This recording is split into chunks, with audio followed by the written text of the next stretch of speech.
बड़े कर क्रिया करने कर्म कमाए बिन बूझे कैसे जनाई मन कुछड़ दुख पाए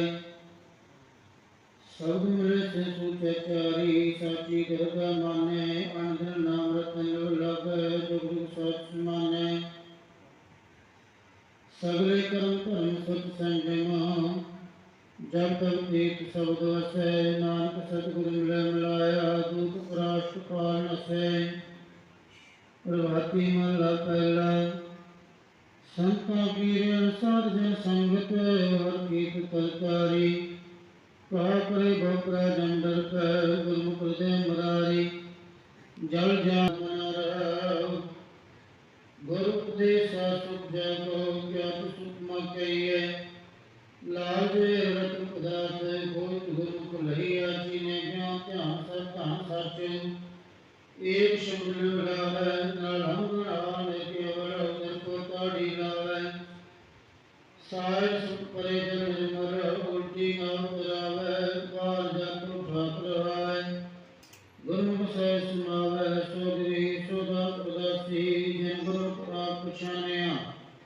नानक कहे और नहीं दूजा सत्संग मन मानिया राग प्रभाती महला तीजा चौपदे एक ओंकार सतगुर प्रसाद गुरमुख वड़ा कोई बूझे शब्द रहा सुनाई नाम के सदा सुख पावै सत रहे लड़ाई हर हर नाम जपो मन भाई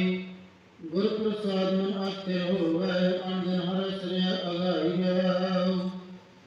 अंधन भगत करो दिन राती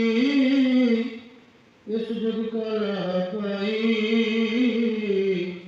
सारा जन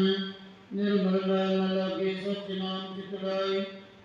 सुख सिगा सतगुरु दिखाया नाम बड़ी उड़ियाई पुट भंडार भरे कदे टूट न आवे सदा हर सेवो भाई